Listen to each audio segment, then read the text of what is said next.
সন্তান হয় না, পীর সাহেবের কাছে যায়।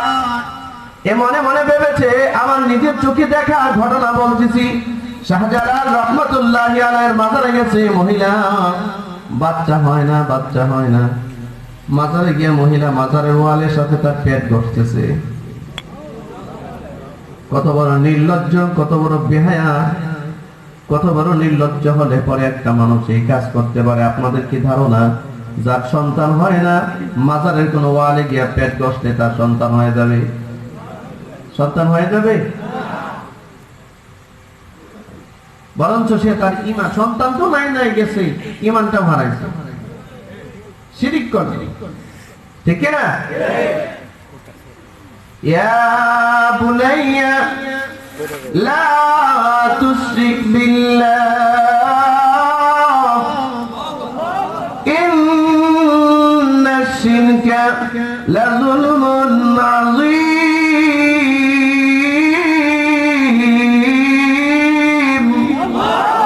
জোরে বলেন আল্লাহু আকবার, জোরে বলেন।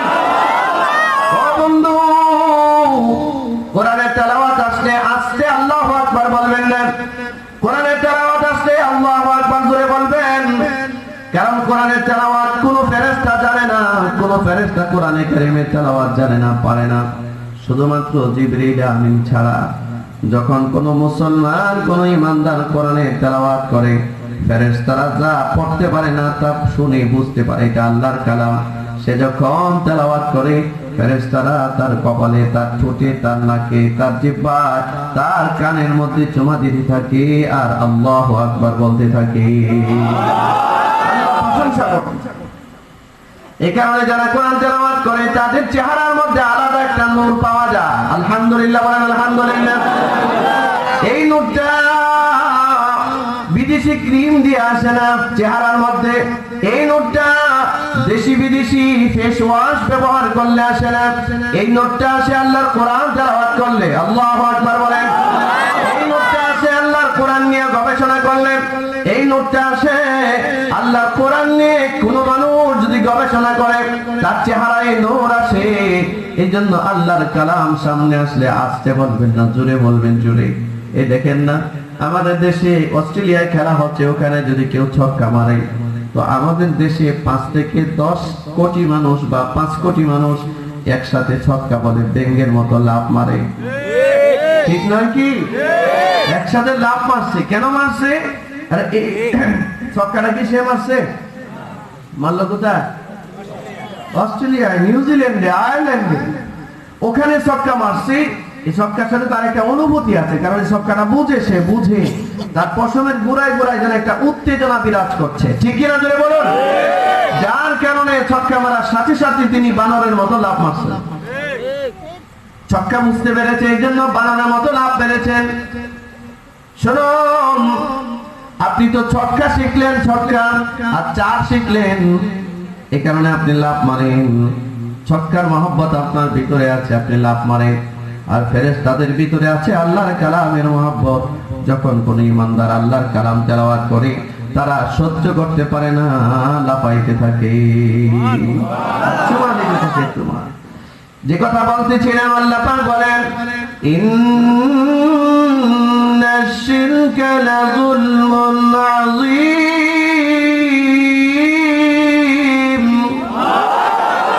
আল্লাহ পাক বলেন, হযরতে লুকমান হাকিম তার সন্তানকে নির্দেশ দিয়ে বলছেন, হে সন্তান, তোমার আমি গুরুত্বপূর্ণ একটা অপরাধের কথা বলে যাই, এটা হচ্ছে শিরিক। শিরিক নামক গুনাহটা করবা না, কারণ শিরিক হচ্ছে একটা মহাঅন্ধকারাচ্ছন্ন গুনাহ, মহা গুনাহ, যে গুনাহের ব্যাপারে আল্লাহ পাকের কোনো কনসিডার নাই, কোনো স্যাক্রিফাইস নাই, কোনো কম্প্রোমাইজ নাই আল্লাহর পক্ষ থেকে, কোনো কম্প্রোমাইজ নাই। সব গুনার ব্যাপারে আল্লাহর দয়া হয়, কিন্তু শিরকের ব্যাপারে আল্লাহর দয়া হয় না। একজন মহিলার বাচ্চা হয় না, সে মাজারে গিয়া সিজদাতে বাচ্চা চায়। কেন মা? আপনি তো এটাও জানেন না যে শুক্রবারে আপনি তো জুমায় যাইতে পারেন না। আপনার জন্য আল্লাহ সুন্দর একটা টাইম দিয়েছেন, শুক্রবারে আসরের নামাজের পর থেকে নিয়ে মাগরিবের নামাজের সময় দরমিয়ান সময়টায় মুমিন মুসলমানদের সবগুলো দোয়া আল্লাহর কাছে কবুল হয়ে যায়।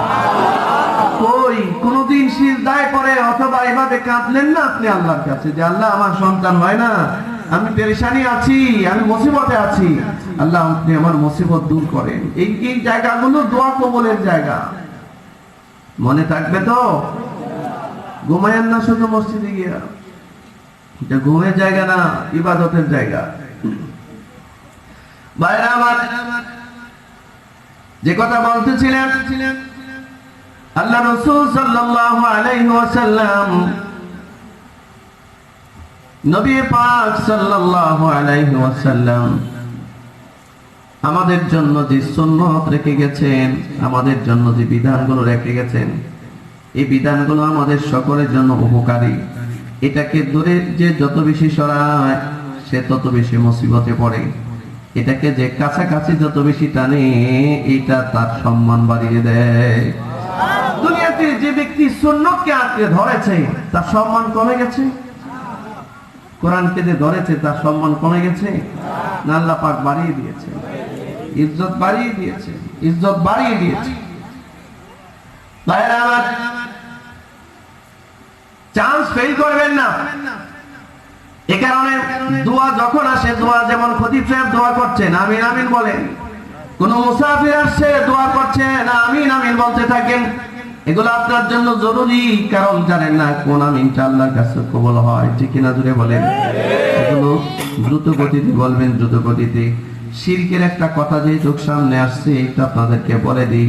সাহাবী মুআয ইবনে জাবাল রাদিয়াল্লাহু তাআলা আনহু বর্ণনা করেন, একদিন আমি আল্লাহর নবীর সাথে একই সফরের মধ্যে ছিলাম, একই উটের উপরে ছিলাম। আমার সামনে ছিলেন মুহাম্মদ সাল্লাল্লাহু আলাইহি ওয়াসাল্লাম আর আমি ছিলাম পিছনে।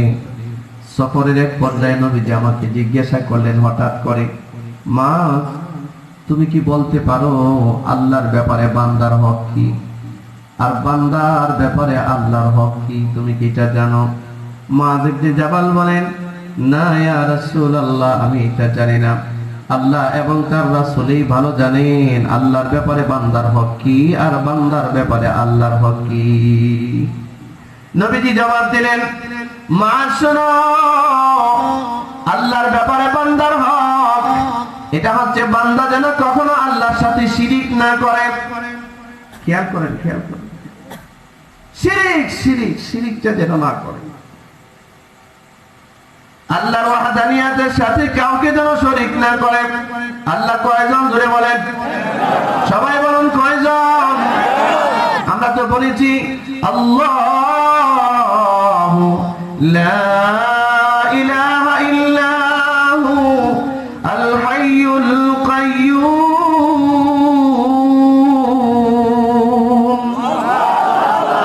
আল্লাহ অনেক সত্তা, লা ইলাহা ইল্লাহু, তার মতো আর কোন ইলাহ নাই। তিনি হচ্ছেন আল হাইয়ুল কাইয়্যুম, তিনি চিরঞ্জীব, তিনি চিরস্থায়ী। ঠিক কি না ভাইরা আমার? সে রব্বুল আলামিন, সেই মহান রবের হক হচ্ছে আল্লাহ একজন, এ কথা বিশ্বাস করতে হবে। এবং আল্লাহ যা পারে অন্যরা তা পারে, আল্লাহ যা দিতে পারে অন্যরা তা দিতে, আর আল্লাহ যা নিতে চায় অন্য কেউ তা দিতে পারে। এজন্য আল্লাহ রাসূল দোয়া শিখিয়েছেন, তুমি যখন দোয়া করো এমনি দোয়া করো, লা ইলাহা ইল্লাল্লাহ ওয়াহদাহু লা শারীকা লা, লাহুল মুলক ওয়া লাহুল হামদ ওয়া হুয়া আলা কুল্লি শাইইন কাদির। আল্লাহ প্রশংসা করে নাও, তারপরে বলো আল্লাহুম্মা লা মানি'a লিমা আ'তাইতা ওয়ালা মু'তিয়া লিমা মানা'তা ওয়ালা ইয়ানফা'ু যাল জাদ্দি মিনকাল জাদ। আল্লাহু আকবার। আল্লাহ রাসূল দোয়া শিখাইছেন, আগে আল্লাহর প্রশংসা করো, এরপরে বলো আল্লাহ আপনি যা দিতে চান কেউ তা ফিরাতে পারে না, আর আপনি যা দিতে চান না কেউ তা দিতে পারে না। এটা ঈমান থাকবে, এটা ঈমান। সাহাবী মুআয ইবনে জাবালকে আল্লাহর নবী বললেন, এরে মুআয, কোন মানুষ আল্লাহর সাথে যেন শিরিক না করে, শিরিক আল্লাহর সাথে যেন অংশীদার স্থাপন না করে, আল্লাহ পাকের একত্ববাদের সাথে যেন কাউকে অংশীদার না বানায়, আল্লাহর সিফাতের সাথে যেন কাউকে অংশীদার না বানায়, আল্লাহর কর্তৃত্বের সাথে আল্লাহর ক্ষমতার সাথে যেন কাউকে সে ক্ষমতায় ভাগাভাগি না করা হয়। এই কাজটা করে যদি একজন মানুষ কবরে যায়, আল্লাহর সামনে যায়, সে যেন আল্লাহর হক আদায় করলো। হয়তো তার জীবনে বড় কোনো নেক আমল নাই, হয়তো সারা রাত দাঁড়িয়ে দাঁড়িয়ে তাহাজ্জুদের নামাজ পড়ার ইবাদত তার নাই, হয়তোবা সারা দিন বসে বসে কোরআন তেলাওয়াতের ইবাদত নাই, হয়তোবা হাজার কোটি টাকার দান তার আমলনামার মধ্যে নাই, হয়তোবা একবারের হজের আমলও তার মধ্যে নাই, তার জিন্দেগীর ভিতরে নাই। কোনো আমলও যদি তার ভিতরে না থাকে, নফল কোনো ইবাদত যদি না থাকে, শুধুমাত্র ফরজ ইবাদত গুলো পালন করে, সুন্নাত গুলো পালন করে, আর আল্লাহর সাথে শিরিক করে না, এই মুহূর্তে একটা মানুষ যদি আল্লাহর কাছে যায়, সে যেন আল্লাহর হক আদায় করলো। আরে মুআয ইবনে জাবাল শোনো, যে আল্লাহর হক আদায় করলো, আল্লাহ তাআলা তখন বান্দার হক আদায় করেন। এ বান্দা, তুই যেহেতু আমার সাথে শরীক করস নাই কাউকে, তুই যেহেতু আমার একত্ববাদের সাথে কাউকে শরীক করিস নাই, আমার সিফাতের সাথে শরীক করিস নাই, আমার কর্তৃত্ব মুলকিয়তের সাথে কাউকে শরীক করিস নাই, যা যা আমার পক্ষ থেকে তোর প্রতি আমার হক আদায় করলাম, আমি তোরে মাফ করে দিলাম। আল্লাহ পাকের ক্ষমার ঘোষণা আসবে, ক্ষমার ঘোষণা। সাহাবী মুআয ইবনে জাবাল বলেন, নবীজি এত দামি একটা কথা আমি কি মানুষকে জানাবো না, এটা আমি কি মানুষকে বলবো না? আল্লাহ রাসূল বললেন, মুআয এখন এই কথাটা বলো না, কারণ এখন বললে মানুষের আমলের জজবা কমে যেতে পারে, পারো যদি জীবনের শেষ প্রান্তে গিয়ে বলবা। এই কারণে মুআয ইবনে জাবাল জীবনের শেষ অবস্থায় এসে কিছু সাহাবীকে ডেকে বললেন, এমন এমন একটা ঘটনা নবীজির সাথে আমার ঘটেছিল। আল্লাহ রাসূল আমাকে বলেছিলেন যে কোন ইমানদার যদি শিরকের মতো অপরাধ না করে আল্লাহর কাছে যায়, আল্লাহ তারে মাফ করে দিবে। শিরক এটাকে পরিত্যাগ করবে, শিরক পরিত্যাগ করবে। মনে থাকবে তো ইনশাআল্লাহ? মনে থাকবে তো? শিরক যেন না হয়, আপনার আমার আকীদার ভিতরে যেন শিরক না আসে। ভাই, হয়তো আপনি বহুত ইবাদত করতে পারেন না, অনেক নামাজ কালাম আপনার নাই, যতটুকুন আছে এতটুকুন ভিতরে কখনো যেন শিরক না আসে, শিরক যেন না ঢোকে। আল্লাহ তাআলা আপনাদেরকে আমাদেরকে বোঝার তৌফিক দান করুন, বলুন আমিন। ভাইরা আমার, আমি আপনাদের সামনে কোরআনুল কারীমের সূরা দুহা তেলাওয়াত করেছি। এই সূরা দুহা, এবার কথা বলেন না কেউ, কথা বলেন না, এদিকে খেয়াল করেন। মোবাইল ধরেন না কেউ, এদিকে একটু খেয়াল করেন না। মোবাইল তো সারা বছরই চালান, এই মাহফিল কি প্রতিদিন হয় নাকি? এদিকে একটু খেয়াল করেন না। বন্ধুরা আমার, আল্লাহ পাক বলেন, ওয়াদ-দুহা ওয়াল-লাইলি ইযা সাজা।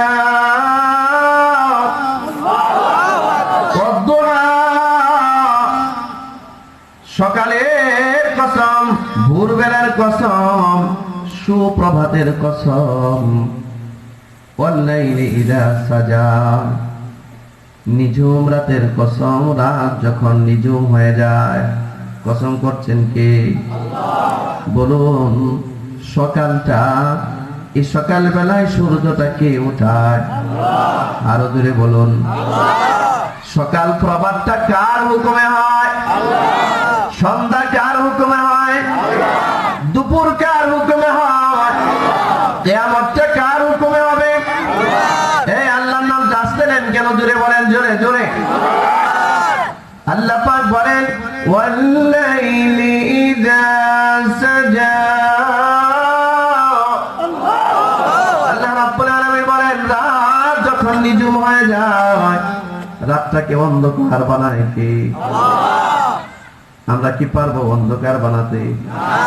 আল্লাহ বলেন, ওয়াল-লাইলি ইযা সাজা, রাত যখন অন্ধকারাচ্ছন্ন হয়ে যায়, অর্থাৎ রাত যখন নিঝুম হয়ে যায়, এই নিঝুম রাতের কসম, দুইটা কসম করলেন। এরপরে আল্লাহ পাক বললেন মা ওয়াদাআকা রাব্বুকা ওয়া মা ক্বালা। নবী, আপনার রব আপনাকে ভুলে যায় নাই, আপনার উপরে রাগও করে নাই, অভিমানও করে নাই, আপনাকে ভুলেও যায় নাই। সুবহানাল্লাহ। আচ্ছা, এখানে একটু কথা প্রাসঙ্গিক মনে করছি, যার কারণে বলতে হচ্ছে। প্রথম কসমটা হচ্ছে ওয়াদুহা, সুপ্রভাতের কসম, সকালবেলার কসম। সকালটা করেন কে?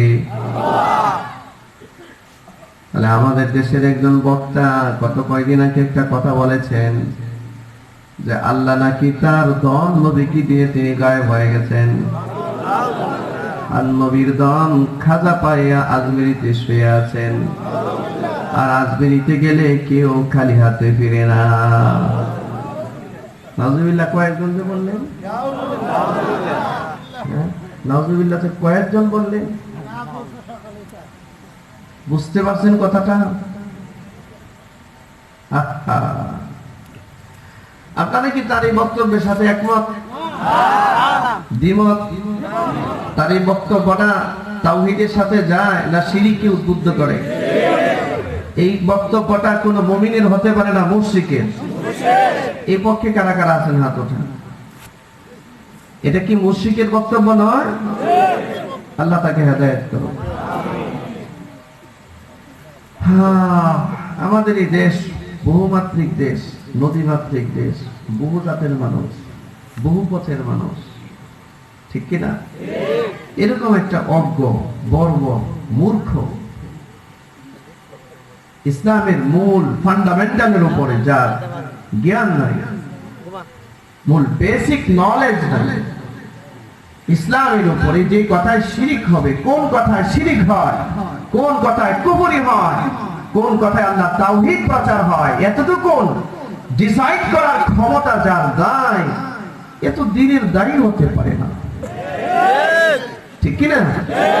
সে তো তার এই গানের দ্বারা শিরিককে প্রমোট করছে, কুফরের দিকে মানুষকে ডাকছে, ঠিক কিনা? আচ্ছা, এই লোকটার নাম কি? গিয়াসউদ্দিন তাহিরি। হ্যাঁ, বন্ড তাহিরি। বলেন কোন তাহিরি? আরো জোরে বলেন, মুখস্থ করেন আরো জোরে, আরো জোরে বলেন।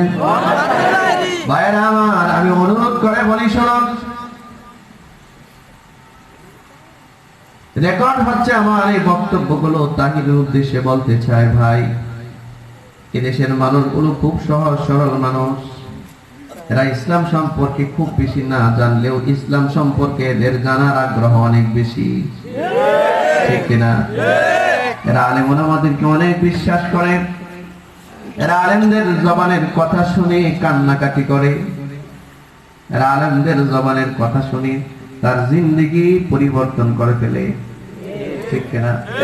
আমার জীবনে আমি এরকম বহু মানুষ দেখেছি, বহু মানুষের খবর নিয়েছি। বহু মানুষ আমাদের সাথে সাক্ষাৎ করতে চায়, ফোন দেয়, পুলিশের ডিআইজি পর্যন্ত ফোন দেয়, অনেক বড় বড় কর্মকর্তারা পর্যন্ত ফোন দিয়ে বলে, হুজুর জিন্দেগিটা এমন ছিল, আর এই বয়ানটা শোনার পর জিন্দেগিটা এমন হয়ে গেছে।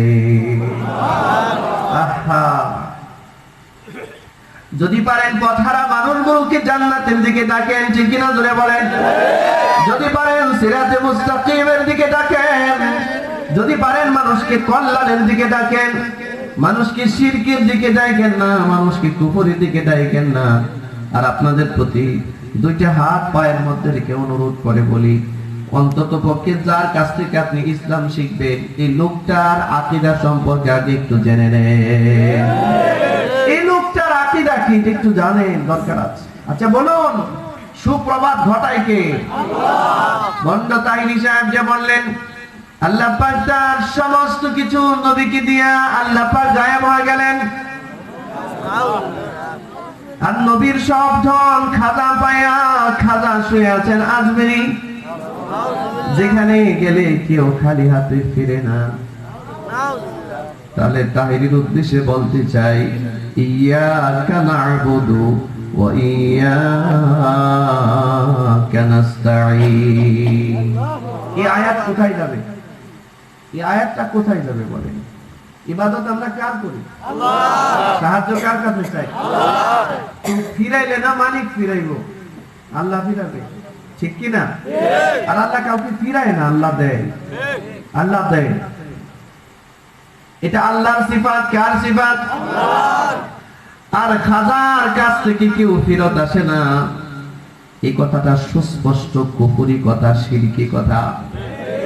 খাজা মুঈনুদ্দিন চিশতি আজমিরি রাহমাতুল্লাহি আলাইহি, যাকে আমরা আমাদের হৃদয় দিয়ে ধারণ করি, ভালোবাসি, কারণ যার দ্বীনের দাওয়াতের কারণে এই ভারত উপমহাদেশে লক্ষ লক্ষ কোটি কোটি মানুষ ঈমানদার হয়েছে, ঠিক কি না?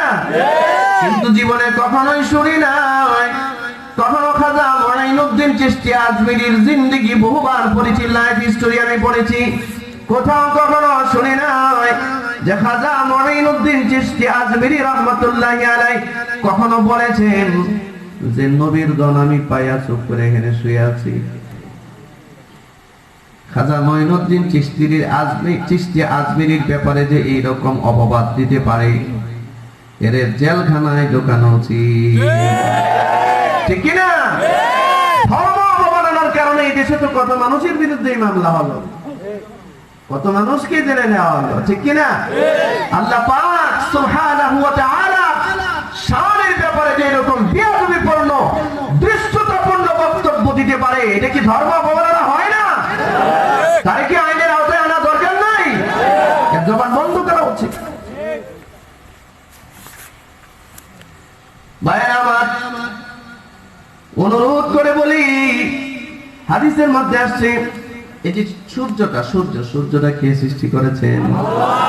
এই সূর্যটা প্রতিদিন সকাল বেলায় আল্লাহর হুকুমে উদিত হয়। সুবহানাল্লাহ। والشمس تجري لمستقر لها ذلك تقدير العزيز العليم। প্রতিটা কক্ষপথে প্রতিটা গ্রহ উপগ্রহ যার যার নির্ধারিত কক্ষপথে পরিভ্রমণ করে। আল্লাহু আকবার।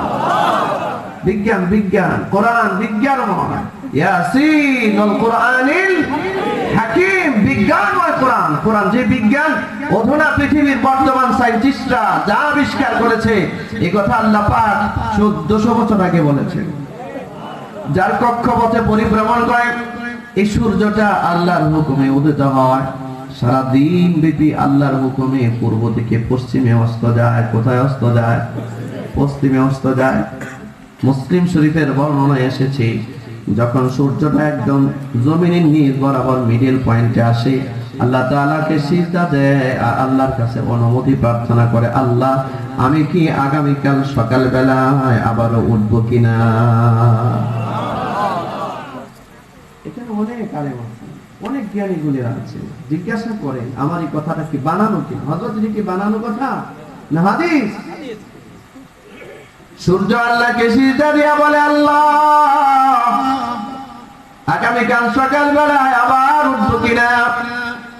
আল্লাহ যখন সম্মতি প্রদান করেন, পরের দিন সকাল বেলায় সূর্যটা আবার ঠিকই উঠে। কিয়ামতের দিন সূর্য যেদিন সিজদা দিবে, আল্লাহকে বলবে, আল্লাহ আমি কি আবার আকাশে উদয় হব কিনা? আল্লাহ বলবেন, না না না, আর উদয় হওয়ার দরকার নাই। জালজালা শুরু হবে, জালজালা।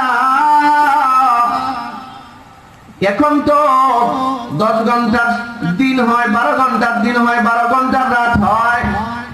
কিয়ামত হঠাৎ করে যেদিন হয়ে যাবে, মানুষ শুয়ে থাকবে, দেখবে কি ব্যাপার, এই যে সূর্য অস্ত গেল, 10 ঘন্টা গেল, 12 ঘন্টা গেল, 20 ঘন্টা গেল, 50 ঘন্টা গেল, সূর্যের তো কোনো খবর নাই। সূর্য উঠে না কেন? কারণ এই সূর্য ওঠার পারমিশন আল্লাহ তখন দিবে না, বন্ধ হয়ে যাবে, স্টপ হয়ে যাবে। আপনারা বলুন, প্রতিদিন সকাল বেলায় সূর্য উঠে আল্লাহর হুকুমে, আল্লাহ যদি গায়েব হয়ে যান, সূর্য কার হুকুমে উঠবে? খাজার হুকুমে? হ্যাঁ,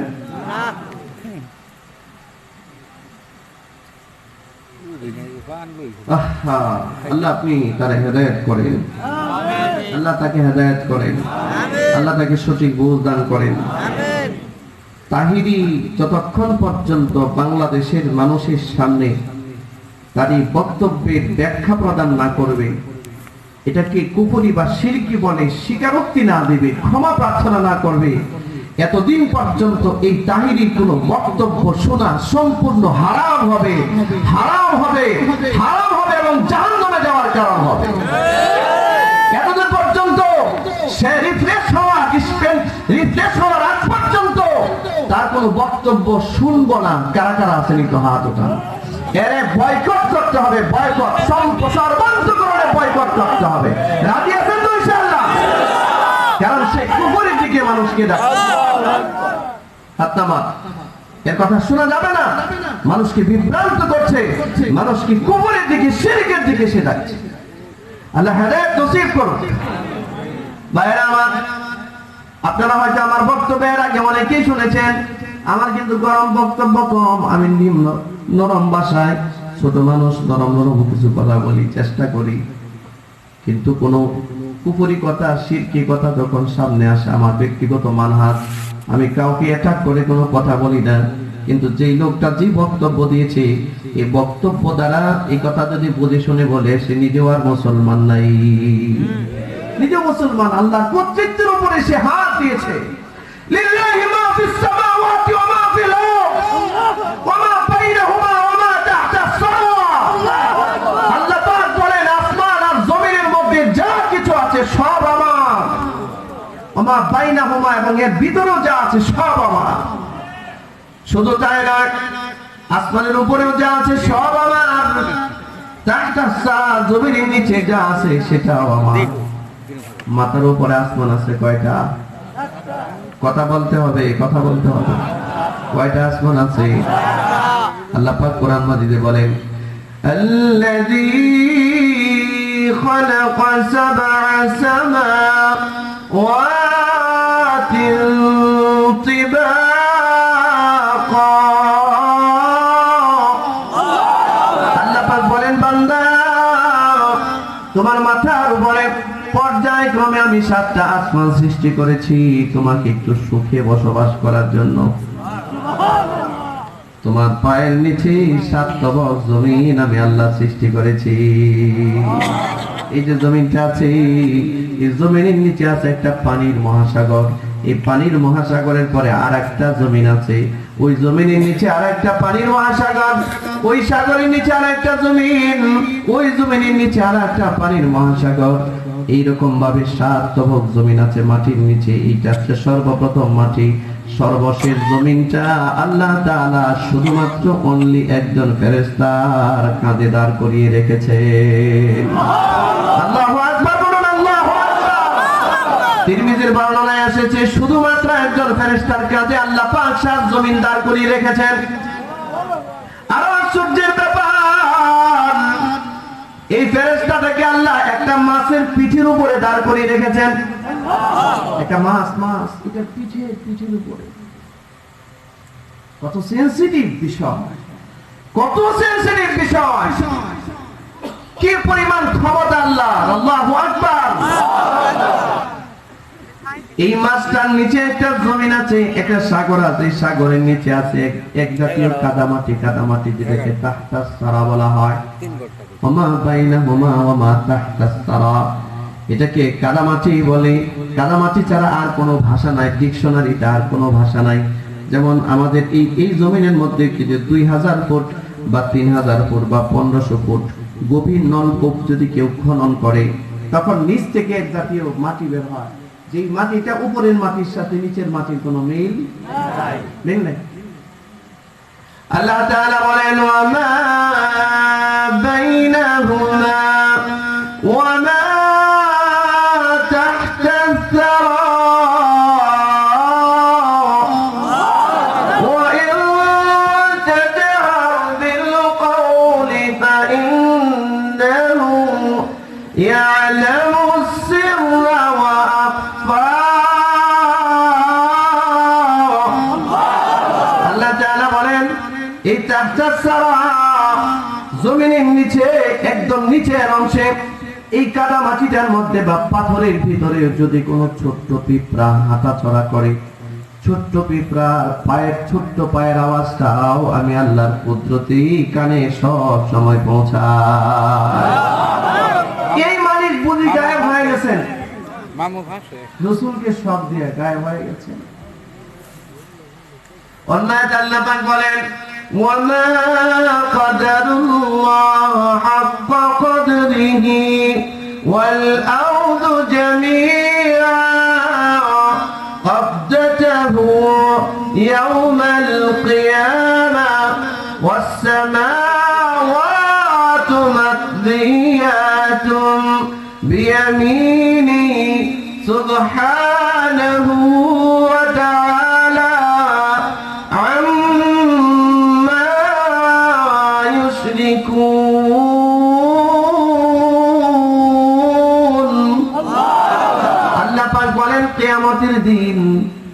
কিয়ামতের দিন এই সাতটা আসমান আল্লাহ পাকের কুদরতি হাতের মুঠোর ভিতরে থাকবে। আল্লাহু আকবার, যে আসতে বলেন, আরো জোরে বলেন না আল্লাহু আকবার। আর এই সাতটা জমিন, মাটির নিচে যে সাতটা জমিন আছে, এই সাতটা জমিন আল্লাহ পাকের বাম কুদরতি হাতের মুঠোর মধ্যে থাকবে। ক্ষমতা তো তার, ইল্লাহি মুলকুস সামাওয়াতি ওয়াল আরদ, ঠিক কি না? ক্ষমতা তো তার, যিনি সর্বময়, ক্ষমতার একচ্ছত্র অধিপতি, মূলত ক্ষমতার মালিক তিনি। সাতটা আসমান হাতের মধ্যেই ভাবে নিবেন আল্লাহর কুদরতি হাত, সুবহানাল্লাহ। আবার ভাইবেন না যে আপনার আমার হাতের মতো, এটা আপনার আমার হাতের মতো নয়। মানুষ যেহেতু তার হাত আছে এই জন্য হাতের পরিচয় জানে, তার যেহেতু পা আছে পায়ের পরিচয় জানে। এই জন্য মানুষের জানাশোনা বিষয় দিয়ে আল্লাহ পাক উদাহরণ দিয়েছেন যে ওমা কাদারুল্লাহ হাক্কা কদরিহি ওয়াল আরদু জামিআ ক্বাবদাতাহু ইয়াওমাল কিয়ামা। আল্লাহ পাক বলেন কিয়ামতের দিন আল্লাহর কুদরতি হাত, আল্লাহ যেমন তার হাত তেমন এটার কাইফিয়ত মানুষের জানা নাই, ঠিক কি না? আল্লাহ পাকের কুদরতি হাতের মধ্যে সাতটা আসমান থাকবে আর বাম হাতে সাতটা জমিন থাকবে। এইভাবে ধরে রাখবেন, এইভাবে। আল্লাহু আকবার যদি বলে, এইভাবে ধরে রেখে আল্লাহ প্রশ্ন করবে, আসমান জমিনকে প্রশ্ন করবে, ইয়া দুনিয়া ইয়া সামা আইনা জিবালু, হে পৃথিবী তোমার আকাশ সমতুল্য আকাশ চুম্বী সেই পাহাড়গুলো কোথায়? ইয়া দুনিয়া আইনা বাহরুক, হে দুনিয়া তোমার সেই সাগর মহাসাগর গুলো কোথায়? ইয়া দুনিয়া আইনা মুলকুক, তোমার বুকের মধ্যে যারা রাজত্ব করত, যারা ক্ষমতার বাহাদুরি দেখাইতো, এরা কোথায়? আজকে নমরুদ কোথায়? হে দুনিয়া আজকে ফেরাউন কোথায়? আজকে সাদ্দাত কোথায়? যে সাদ্দাত আল্লাহর সাথে কম্পিটিশন করে জান্নাত বানায়, এরা কোথায়? সেই ক্ষমতাধর জালিম গুলো কোথায়? আয়না মুলকুক প্রশ্ন করবে হাতের মুঠোর মধ্যে। আপনারা বলুন, আল্লাহ যদি গায়ে হয়ে যায় তাহলে এই দিন কে কি করবে? হ্যাঁ, কোরআন মাজিদের আয়াত যাবে কোথায়? এই কি অস্বীকার করা হলো না? কোরআন মাজিদের বিরুদ্ধে আচরণ করা হলো না? আচ্ছা, একটা মানুষ কাফের হওয়ার জন্য কি 10টা আয়াত অস্বীকার করতে হবে? একটা না, একটা অক্ষরে যথেষ্ট। একটা অক্ষরকে কেউ যদি অসম্মান করে আর তার বুঝে না, সে অস্বীকার করে, সে কাফের হয়ে যাবে, ঠিক কিনা? ভাইরা আমার, সাবধান, এই ভণ্ড প্রতারকের ধোঁকা থেকে আমাদের সতর্ক থাকতে হবে। রাজি আছেন তো ইনশাআল্লাহ? ভাইরা আমার, আল্লাহ পাক বলেন ওয়াদ-দুহা ওয়াল-লাইলি ইযা সাজা, দিনের আলোর কসম, সুপ্রভাতের কসম, রাত যখন নিঝুম হয়, নিঝুম রাতের কসম। দুইটা কসমের ব্যাখ্যা করলে অনেক সময় চলে যাবে, এখানে আর কথা বলবো না। আমার শেষের কথাটা হচ্ছে মা ওয়াদআকা রাব্বুকা ওয়া মা ক্বালা। আল্লাহ পাক রাসূলকে সান্ত্বনা দিয়ে বলেন, নবী, আপনার রব আপনাকে ভুলে নাই, আপনাকে ভুলে যায় নাই, আপনার উপর রাগ করে নাই। মা ওয়াদ্দাআকা রাব্বুকা ওয়া মা ক্বালা, আপনাকে ভুলে যায় নাই, আপনাকে অবজ্ঞা করে নাই, আপনাকে আপনার প্রতি অভিমান করে নাই। কারণ 12 দিন পর্যন্ত ওহী আসা বন্ধ ছিল, বন্ধ। আল্লাহ রাসূল সহ্য করতে পারে নাই। চিন্তার কারণে কয়েক ওয়াক্ত নামাজ, তাহাজ্জুদের নামাজ তিনি কয়েকদিন পড়তে পারেন নাই। এজন্য আবু লাহাবের স্ত্রী উম্মে জামিল মুহাম্মদ সাল্লাল্লাহু আলাইহি ওয়াসাল্লামের কানে কানে গিয়া বলে, চিৎকার করে বলে, মক্কার মধ্যে প্রচার করতেছে মুহাম্মাদের কাছে যে শয়তানটা আসতো, এই শয়তান এখন আর আসে না। নাউজুবিল্লাহ বলছেন না? আরো জোরে বলো, আরো জোরে বলো। আচ্ছা, নবীর কাছে কি শয়তান আসতো না জিবরিল আসতো? আমাদের দেশেও যাই হোক, এটা ভিন্ন দিকে আলোচনা চলে যাবে, সময় এতটা নাই, সংক্ষিপ্ত টাইমিং বলতেছি শুনুন। যে যেমন, যার চেহারা যেমন, তার চোখটা দিয়ে সে দেখেও তেমন, ঠিক না? যে যেমন মানুষকে নিয়ে আসে ভাবেও তেমন। বন্ধুরা আমার, মা ওয়াদ্দাআকা রাব্বুকা ওয়া মা ক্বালা ওয়ালাল আখিরাতু খায়রুল লাকা মিনাল উলা। আল্লাহ পাক বলেন, নবী আমি তো দেখতেছি তোমার দুনিয়ার চেয়ে পরকালই ভালো। ওয়ালা সাউফা ইউতিকা রাব্বুকা ফাতারদা, আমি অচিরেই তোমাকে এমন নিয়ামত দান করব যাতে করে তুমি আমার উপরে খুশি হয়ে যাবে, আমার উপরে সন্তুষ্ট হয়ে যাবে, সন্তুষ্ট আমার উপরে তুমি সন্তুষ্ট হয়ে যাবে, যাতে করে তুমি আমার উপরে সন্তুষ্ট হয়ে যাবে। ওয়ালা সাউফা ইউতিকা রাব্বুকা ফাতারদা, আমি এত দান তোমার কি করব, তুমি আমার উপরে সন্তুষ্ট হয়ে যাবে। সত্যি তো আল্লাহ তার নবীকে এতই দান করেছেন, এতই দান করেছেন, এতই দান করেছেন, যা দান পূর্বে কোন নবীকে আল্লাহ করেন নাই। যেমন আল্লাহ তার নবীর জন্য ঘোষণা দিয়েছেন, নবী আপনার উম্মত সারা জীবন যদিও গুনাহ করে, আপনার উম্মতের জন্য তওবার দরজা আমি বন্ধ করব না, মরণ পর্যন্তই তার জন্য তওবার দরজা খুলে রাখবো, মরণ পর্যন্তই তার জন্য তওবার দরজা খোলা। আজকে সারা জীবন অপরাধ করেছেন, এক পর্যায়ে এসে আপনি বুঝতে পেরেছেন, সারেন্ডার করেছেন, তওবা করেছেন, আর এই গুনাহ করবেন না বলে আল্লাহ পাকের কাছে ওয়াদা দিয়েছেন, আল্লাহ আপনাকে maaf করে দিবেন। সমস্ত জমিন উম্মতে মুহাম্মাদের জন্য আল্লাহ পাক মসজিদ বলে ঘোষণা দিয়েছেন। সুবহানাল্লাহ। ও বন্ধু, সবচেয়ে বড় ব্যাপার হাশরের মাঠে আল্লাহ সুবহানাহু ওয়া তাআলা মুহাম্মদ সাল্লাল্লাহু আলাইহি ওয়াসাল্লামকে এমন এক স্পেশাল দান, এমন এক স্পেশাল দান দিবেন, স্পেশাল এক ক্ষমতা দিবেন। মুহাম্মদ সাল্লাল্লাহু আলাইহি ওয়াসাল্লাম হাশরের মাঠে কেবলমাত্র সর্বপ্রথম আল্লাহর কাছে সুপারিশ করার সৌভাগ্য লাভ করবেন। সর্বপ্রথম তিনি সুপারিশ করবেন। আল্লাহ পাক কোন আয়াতে বলেন, لا يتكلمون إلا من أذن له الرحمن وقال صوابا। আল্লাহ পাক বলেন, হাশরের মাঠে আল্লাহ যাকে পারমিশন দিবে না, আল্লাহর অনুমতি ছাড়া, পারমিশন ছাড়া হাশরের মাঠে আল্লাহর দরবারে কথা বলার ক্ষমতা কারো থাকবে না। এই জন্য আল্লাহ পাক তার রাসূলকে সান্ত্বনা দিয়ে বলেন, নবী মানুষ আপনাকে পাগল বলে, মক্কার মানুষকে রাসূলকে পাগল বলে নাই, পাগল বলে নাই। আল্লাহ পাক বলেন, নুন ওয়াল কলামি ওয়া মা ইয়াসতুরুন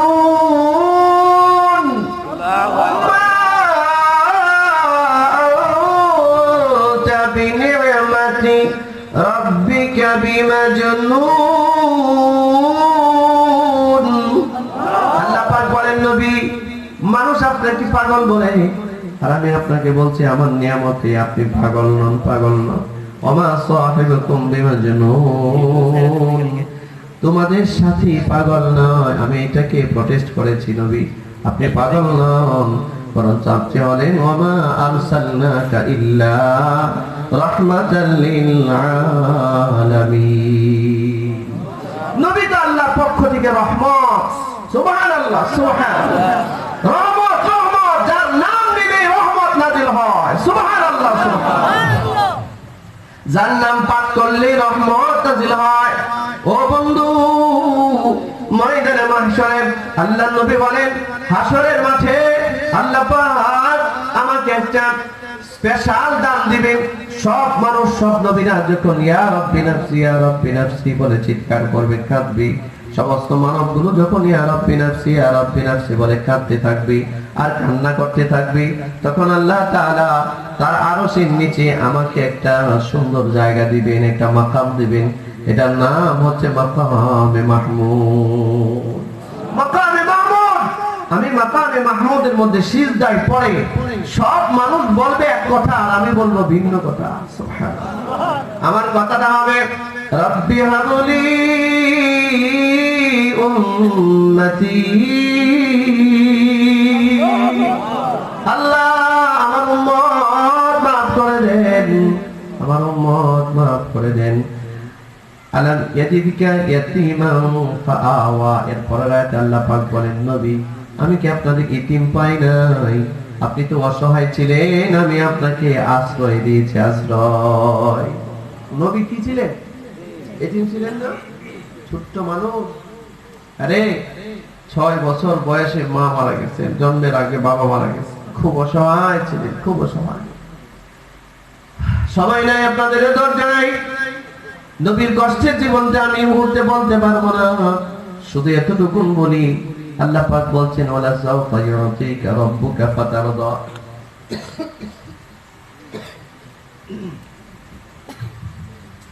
নবী আপনাকে আমি অচিরেই এমন কিছু দান করবো যে আপনি খুশি হবেন। আসলে মাঠে আল্লাহ পাক তার রাসূলকে খুশি করে দিবেন, খুশি, দুনিয়াতে খুশি করে দিয়েছেন। সুবহানাল্লাহ, সুবহানাল্লাহ। বাইরে আমার হাসরের মাঠে আল্লাহ রাসূল সাল্লাল্লাহু আলাইহি ওয়াসাল্লাম বলেন, হাসরের মাঠে আমি সুপারিশ করতে থাকবো আর আল্লাহ আমার উম্মত মাফ করতে থাকবেন। সুবহানাল্লাহ। যতক্ষণ পর্যন্ত আমি সন্তুষ্টি প্রকাশ না করব, ততক্ষণ পর্যন্ত আমার রব আমার উম্মত মাফ করতেই থাকবে, করতেই থাকবে, করতেই থাকবে, করতেই থাকবে। সুবহানাল্লাহ বলেন, আরো জোরে বলেন সুবহানাল্লাহ।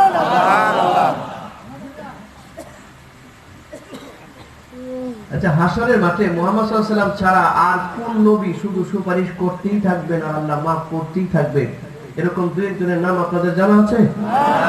খোঁজ খবর আছে? কোন ঐশী গ্রন্থ, পৃথিবীর কোন ধর্মগ্রন্থে কথা আছে? মুহাম্মদুর রাসূলুল্লাহ সাল্লাল্লাহু আলাইহি ওয়াসাল্লাম সিজদার মধ্যে পড়ে থাকবেন, রব্বি হাবলি উম্মতি, রব্বি হাবলি উম্মতি বলে আল্লাহর কাছে কান্নাকাটি করবেন। আল্লাহ তাআলা ডাক দিয়ে বলবেন মুহাম্মদ সাল্লাল্লাহু আলাইহি ওয়াসাল্লামকে, নবী ইরফা রাসা, আপনি মাথা উঠান, ইশফাআতু শাফা, আপনি সুপারিশ করেন, আপনার সুপারিশ আমি রব কবুল করব। সুবহানাল্লাহ। সুপারিশ করেন।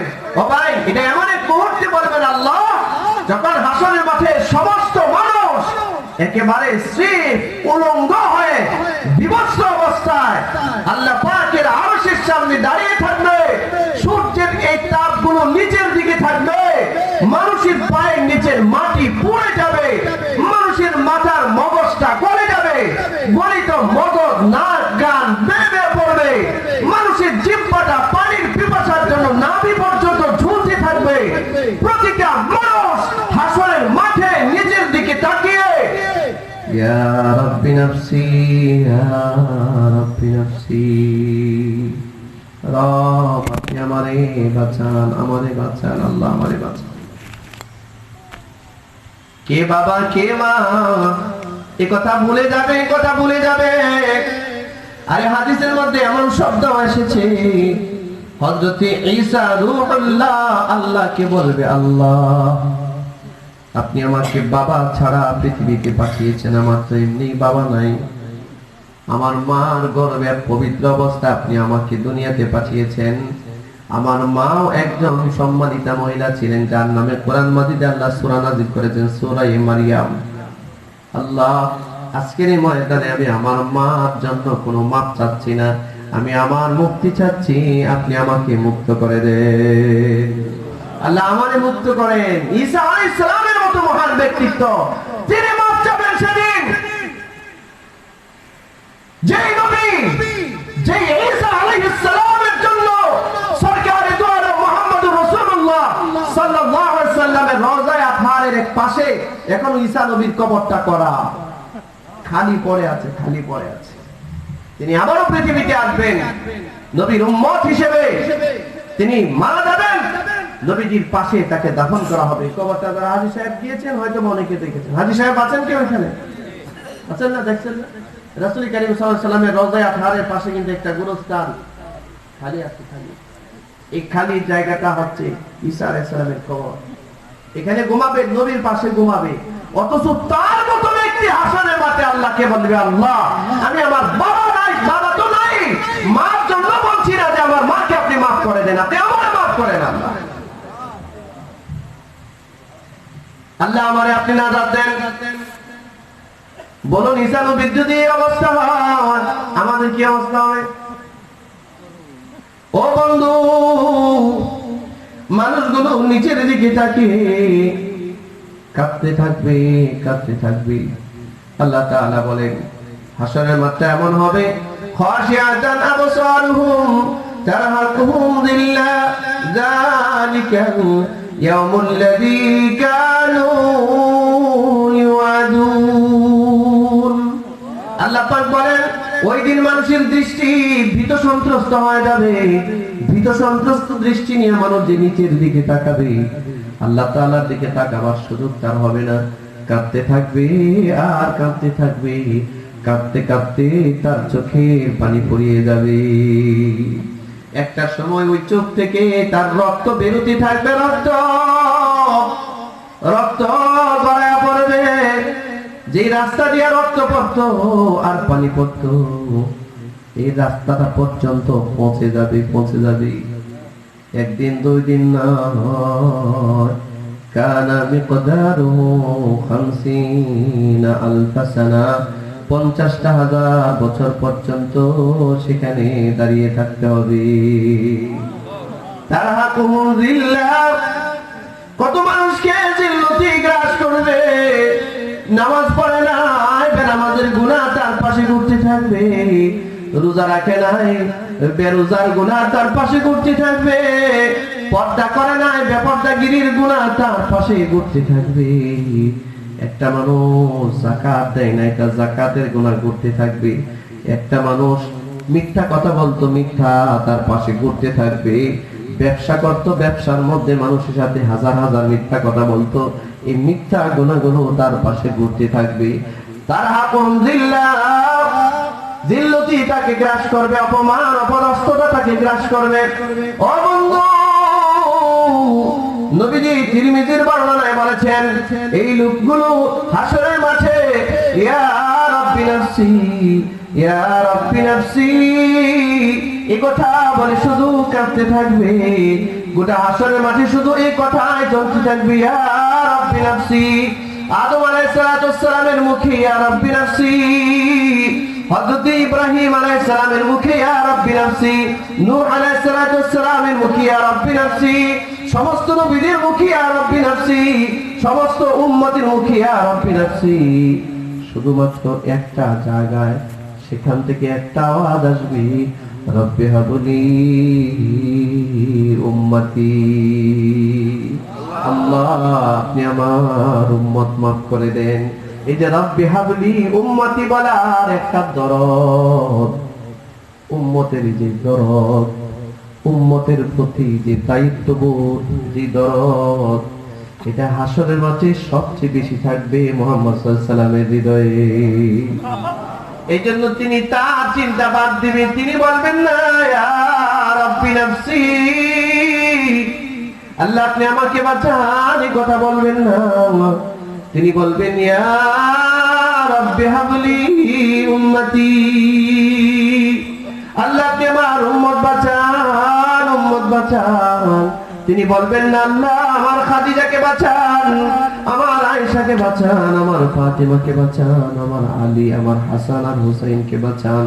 পারিবারিক কোনো দোয়া না, নবী সমগ্র সমষ্টিগতভাবে বলবেন, আল্লাহ আমার উম্মত বাঁচান, আল্লাহ আমার উম্মত বাঁচান, উম্মত। ও বন্ধু, এই কথাটা আমি আপনি না বুঝলেও ঈসা আলাইহিস সালাম বুঝেছিলেন। সুবহানাল্লাহ। আমি আপনি না বুঝলেও মুসা কালিমুল্লাহ আলাইহিস সালাতু ওয়াস সালাম বুঝেছিলেন। এইজন্য বলেছেন, আল্লাহ আমার দিনটা মুহাম্মদ সাল্লাল্লাহু আলাইহি সাল্লামের দিকে মাইল হয়ে আছে। ও বন্ধু, এইজন্য মুহাম্মদ সাল্লাল্লাহু আলাইহি ওয়াসাল্লাম যখন দোয়া করতে থাকবেন, এই যে আমরা এখানে হাজার হাজার মানুষ আছি, শত শত মানুষ আছি, সব মানুষ এক কথা বলে আর একজন মানুষ এক কোণা থেকে আরেক কথা বলে, তাহলে এটা কি সবার দৃষ্টি আকর্ষণ করবে না? সবার দৃষ্টি আকর্ষণ করবে না? হাসরের মাঠে নবীজি রব্বি হাবলি উম্মতি, এই কথাটা হাসরবাসী সমস্ত মানুষের দৃষ্টি আকর্ষণ করবে। শুধু কি তাই? হাদিসের মধ্যে আসছে এরকম ভাবে এক বর্ণনায় এসেছে, আল্লাহ রাসূল সাল্লাল্লাহু আলাইহি সাল্লামকে হাসরের মাঠে যখন পোশাক পরানো হবে, সর্বপ্রথম হযরত ইব্রাহিম আলাইহিস সালামকে পোশাক পরানো হবে, এরপরে নবীদেরকে পোশাক পরানো হবে। আল্লাহর নবী এরকম ভাবে তার জান্নাতি পোশাকটা এইভাবে নিয়ে আল্লাহর কাছে এরকম ভিক্ষা চাবেন, আল্লাহ আপনি আমার উম্মতকে ভিক্ষা দেন, আল্লাহ আমার উম্মতকে ভিক্ষা দেন, ভিক্ষা দেন। কোথায় গেলে পাবেন এমন নবী? কোন জামানায় গেলে পাবেন এমন নবী? কারে ভুলে গেলেন আপনি? কারে ভুলে গেলেন? কারে ধরলেন আর কারে ছাড়লেন? যে নবী এখনো মদিনাতুল তয়্যিবায় শুয়ে শুয়ে আপনার জন্যই হয়তো কাঁদে। এখানে একয়ের মুসলমান শুনেন, ফুলবাড়িয়ার মুসলমান শুনেন, আল্লাহ রাসূল যখন রব্বি হাবলি উম্মতি বলে কাঁদবে, এটাই আয়াতের ব্যাখ্যায় প্রাসঙ্গিক আলোচনাতে আসছে। ওয়ালা সাওফা ইউতিকা রাব্বুকা ফাতারদা, অচিরে আমি আপনাকে এমন কিছু নিয়ামত দিব যাতে আপনি খুশি হবেন। নবী যখন খুশির জন্য হাসরের মাঠে হাত উঠাবেন, আল্লাহ বলবেন, আপনি আপনার উম্মত যাদেরকে চিনেন এদেরকে ধরে ধরে আপনার সাথে জান্নাতে নিয়ে যান, যাদেরকে চিনেন সাথে সাথে জান্নাতে নিয়ে যান। বন্ধু, আল্লাহ যখন আদেশ দিবেন, তখন আদম আলাইহিস সালাতু ওয়াস সালাম ইয়া রাব্বি নাফসি বলে কাঁদতেই থাকবে।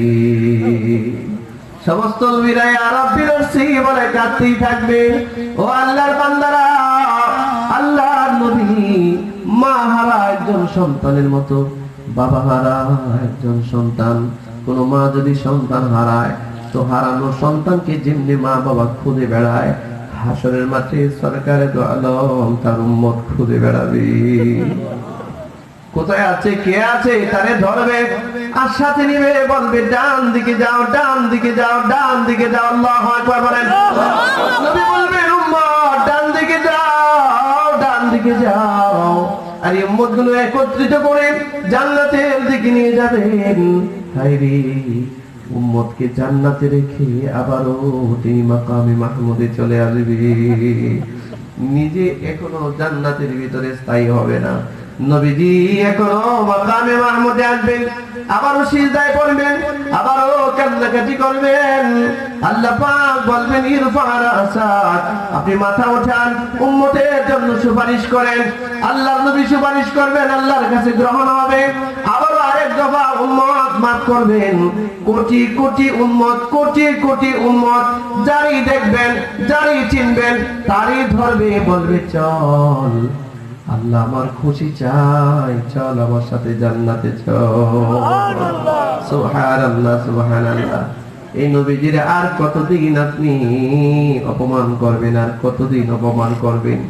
নবীর বাইরে আর কতদিন, নবীরে আর কত পর বানিয়ে রাখবেন? কারে আপন বানাইলেন, কারে আপন বানাইলেন, কার কমান মানেন, কার কমান মানেন, অথচ রাসূলের কমান আপনি মানেন না। আহা, কপালটা পড়ে গেছে, আপনার কপালটা পড়ে গেছে, পড়ে গেছে। ও আল্লাহর বান্দারা, একবার, দুইবার, তিনবার অসংখ্যবার নবী সুপারিশ করবেন। তিরমিজির বর্ণনায় এসেছে বিশেষ করে শাফাআতে আকবর যেগুলো হবে বড় সুপারিশ, এর মধ্যে 3 নাম্বার সুপারিশের পর আল্লাহর নবী সিজদার মধ্যে পড়বেন। সিজদার মধ্যে পড়ার পর আল্লাহ পাক যথারীতি বলবেন, নবীজি আপনি মাথা উঠান। নবীজি মাথা উঠাবেন। মাথা উঠায়া এমন একটা করুণ নির্মম দৃশ্য দেখবেন যেটা এর আগে তিনি দেখেন নাই। নবীজি সামনের দিকে তাকাবেন, সামনের দিকে তাকাবেন। মাকামে মাহমুদ থেকে মাথা মুবারক উঠানোর পর সামনে তাকাবেন, তাকায় দেখবে কোটি কোটি উম্মত, যাদের কপালের মধ্যে জাহান্নামের শিল মারা। কারো কারো কপালে হোতামা নামক জাহান্নামের শিল মারা, কারো কারো কপালে সাইর নামক জাহান্নামের শিল মারা, কারো কারো কপালে ওয়াইল নামক জাহান্নামের শিল মারা, কারো কারো কপালে সাকার নামক জাহান্নামের শিল মারা। দেখবেন ফেরেশতারা এদের এই কবরের মধ্যে জাহান্নামের শিকল দিয়ে বেঁধে বেঁধে ফেরেশতারা গরু ছাগলের পালন মতো করে টেনে টেনে জাহান্নামের দিকে নিয়ে যাচ্ছে। আর এই মানুষগুলো কখনো ডানে যায়, কখনো বামে তাকায়, কখনো পিছনে তাকায়, কোনো আপনজন খুঁজে পায় না, কোনো আপনজন খুঁজে পায় না যে তার জন্য কেউ আল্লাহর কাছে সুপারিশ করবে। কেউ নাই, কেউ নাই। নবীজি যখন দৃশ্যটা দেখলেন, এই মানুষগুলো জাহান্নামী, কপালে জাহান্নামীর শিল দেখা যায়, মোহর মেরে দেওয়া হয়েছে, শিল মেরে দেওয়া হয়েছে। আল্লাহর নবী হতভম্ব হয়ে গেলেন, কিংকর্তব্য বিমূঢ় হয়ে যাবেন।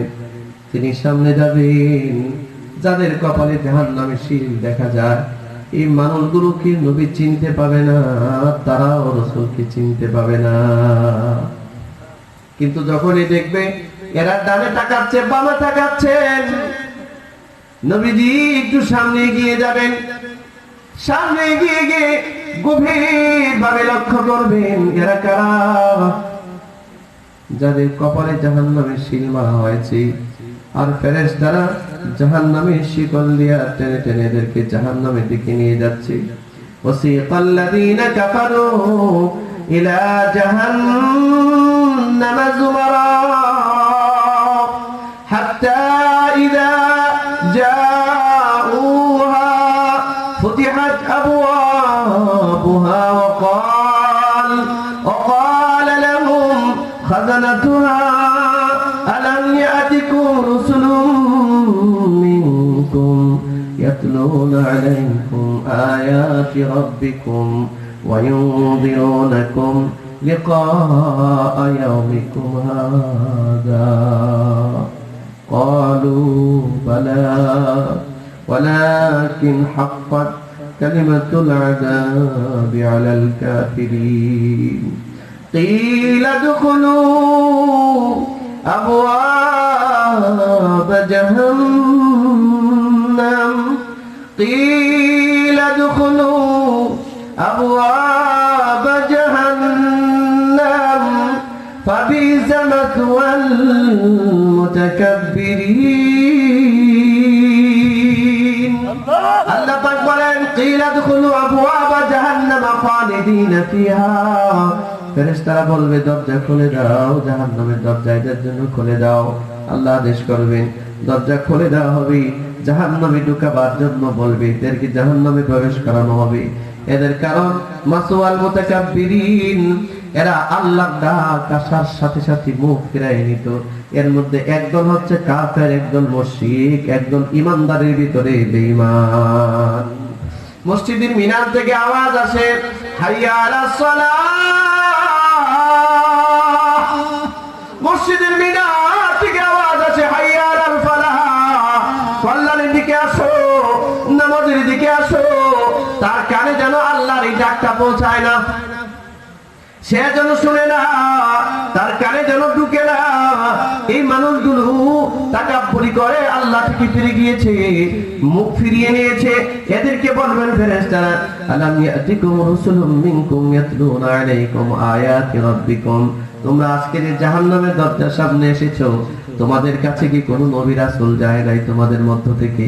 তোমাদের কাছে গেছে কোনো আলেম ওলামা যায় নাই? তোমাদের কাছে কি কোনো দিনদার মানুষ গিয়া তোমাদেরকে বলে নাই? কোরআনের আয়াতগুলো খুলে খুলে কি তোমাদেরকে বোঝায় নাই? তারা বলবে ক্বালু বালা, হ্যাঁ হ্যাঁ, জীবনে বহুবার বয়ান শুনেছিলাম, জীবনে বহুবার ওয়াজ শুনেছিলাম, জীবনে বহুবার মসজিদের মাইক থেকে আওয়াজ এসেছিল কানে, কিন্তু শুনেও যেন শুনি নাই, আল্লাহর ডাকে সাড়া দিই নাই, আমরা তাকাব্বুরি করে চলে গিয়েছিলাম। এই জন্য আজকের এই পরিণতি আমাদের। ও বন্ধু, এই মানুষগুলো হাসরের মাঠে এইভাবেও জাহান্নামে যাবে বহু মানুষ। আর এই দল মানুষগুলো যাদের কপালের মধ্যে জাহান্নামের শিল মারা, নবীজি একটু এদের কাছে যাবেন, কাছে গিয়ে তাকায় দেখবেন যে কপালের মধ্যে জাহান্নামের শিল মারা, এই কপালেই একটা ফাঁকে ফাঁকে ভিতর থেকে নিভু নিভু ইমানের আলো জ্বলতেছে। যেখানে জাহান্নামে শিল মেরে দেওয়া হয়েছে, এই কপালে নিভু নিভু ইমানের আলো জ্বলতেছে। নবী যখন লক্ষ্য করবেন জাহান্নামের শিলের ভিতর দিয়া ইমানের আলো জ্বলে, এরা অবশ্যই আমার উম্মত, এরা অবশ্যই কালিমাওয়ালা, হয়তো গুনাহের কারণে আজকে জাহান্নামী। নবীজি নির্বাক হয়ে যাবেন, কি করার আছে? কারণ এদের কপালে জাহান্নামের শিল মারার আদেশ দিয়েছেন আল্লাহ। আদেশ দিয়েছেন কে? জোরে বলেন। বন্ধু, বাংলাদেশের হাইকোর্ট, সুপ্রিম কোর্ট, সর্বোচ্চ আদালত যদি একজন মানুষ হত্যাকারী আসামিকে ফাঁসির দণ্ড দেয় আর 5 মিনিট সময় দেয়, 5 মিনিট পর তাকে ফাঁসির কাস্টে ঝোলানো হবে, কোনো আপিল করা চলবে না, কোনো আপিলের আর সুযোগ নাই। বলুন তো দেখি, এই 5 মিনিট পর এই লোকটা এই দড়ির মধ্যে ঝুলতে থাকবে, ফাঁসির রশিতে ঝুলবে। এই লোকটা যখন ফাঁসির রশিতে ঝুলতে যাবে, তার বাবা মা যদি তার কাছে থাকে, তার বাবা মা শুধু তার সন্তানের দিকে তাকিয়ে কান্না করা ছাড়া আর কোনো উপায় নাই। কারণ আপিলের আর কোনো সুযোগ নাই। সব ফাইলে সিগনেচার হয়ে গেছে, সব জাস্টিসরা সিগনেচার করে ফেলেছেন, আর আপিলের সুযোগ নাই। এমত অবস্থায় এই ফাঁসির দণ্ডপ্রাপ্ত আসামি সন্তানের দিকে তাকিয়ে তাকিয়ে বাবা মা শুধু নীরবে চোখের পানি ছাড়া আর কোনো গতি নাই, সন্তানেরও গতি নাই। ঠিক হাসরের মাঠে এই উম্মতগুলো যাদের কপালে আল্লাহ পাক জাহান্নামের শিল মেরে দিবেন, এদের জাহান্নাম ছাড়া গতি থাকবে না। আর নবী পিছনে তাকিয়ে তাকিয়ে শুধু তাদের দিকে তাকিয়ে কান্না করতে থাকবে। হাত ওঠাবার ক্ষমতা নাই, হাত ওঠাবার ক্ষমতা নাই, এখন আর সুপারিশ করার ক্ষমতা নাই। কেমনে সুপারিশ করবে? কারণ আল্লাহর পক্ষ থেকে আদেশ হয়ে গেছে, এরা জাহান্নামী, এদের কপালে জাহান্নামে শিল মারো। আল্লাহ জাস্টিসের উপরে, আল্লাহর জাজমেন্টের উপরে, আল্লাহর বিচারের উপরে, রায়ের উপরে হস্তক্ষেপ করার ক্ষমতা কারো নাই। নবী যদি এখন সুপারিশ করেন, আল্লাহ আপনি আমার উম্মতগুলো এই জাহান্নামের শিল যাদের কপালে মেরেছেন, এদেরকে আপনি মাফ করে দেন, তাহলে আল্লাহ যে রায় দিলেন এই রায়ের উপরে হস্তক্ষেপ করা হবে। ঠিক কিনা বলে বলেন? এই জন্য নবী তখন আর সুপারিশ করবে না, সুপারিশ করবে না। তিনি নিজের বর্ণনা এসেছে, নবীজি তখন তার উম্মতের দিকে তাকায় থাকবে, আর উম্মত গুলোকে, জাহান্নামী মানুষগুলোকে টেনে টেনে ফেরেশতারা জাহান্নামের দিকে নিয়ে যাবে। এই জাহান্নামের নেওয়ার দৃশ্যটা বারবার তাকিয়ে তাকিয়ে দেখবেন, আর আল্লাহ পাকের আরশের দিকে মাঝে মাঝে তাকাবেন, কোন আদেশ আসে কিনা, কোন আদেশ আসে কিনা। কারণ আল্লাহ তো আমাকে বলেছিলেন ওয়ালা সাওফা ইউতিকা রাব্বুকা আহাদা। আল্লাহ তাআলা বলেছিলেন ওয়ালা সাওফা ইউতিকা রাব্বুকা ফাতারদা। নবী, আপনাকে আমি এমন কিছু নিয়ামত দিব, এমন কিছু চাওয়া পাওয়া পূর্ণ করব, আপনি আমার উপরে রাজি হয়ে যাবেন। উম্মতের এই অবস্থা দেখে নবীজি কাঁদতে থাকবেন। একবার উম্মতের দিকে তাকাবেন, আর একবার আল্লাহর আরশের দিকে তাকাবেন। কোনো আওয়াজ নাই, কোনো আওয়াজ নাই। হঠাৎ করে কোরআন মাজিদের একটা আয়াত তেলাওয়াত করবেন নবীজি। আল্লাহু আকবার বলেন, আল্লাহু আকবার। আরো জোরে বলেন আল্লাহু আকবার। হঠাৎ করে নবীজির জবান মুবারকে কোরআন মাজিদের একটা আয়াত চলে আসবে। আল্লাহর নবী সূরা মাইদার এই আয়াতটা তেলাওয়াত করা শুরু করবেন। তিরমিজির বর্ণনায় রাসূলই বলেন, সেদিন আমার মুখ থেকে আয়াত উচ্চারিত হবে। রাসূল পড়বেন তুআযিবুহুম ফাইন্নাহুম ইবাদুক তুআযিবুহুম ফাইন্নাহুম ইবাদুক ওয়া ইন তাগফির লাহুম ফাইন্নাকা আনতাল আজিজুল হাকীম। বারবার এই আয়াত পড়তে থাকবেন।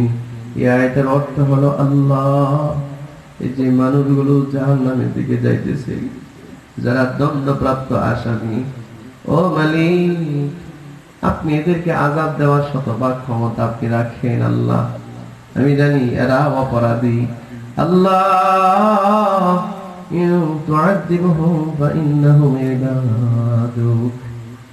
এরা যে জাহান্নামের শিল কপালের মধ্যে নিয়ে জাহান্নামের দিকে যাইতেছে, এদেরকে যদি জাহান্নামের আযাব আপনি দেন, এরা কোথায় যাবে, কার কাছে যাবে?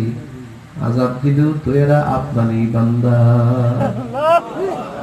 আপনি ছাড়া আর কে আছে? কার কাছে যাবে গো আল্লাহ? এরা তো আপনারই বান্দা।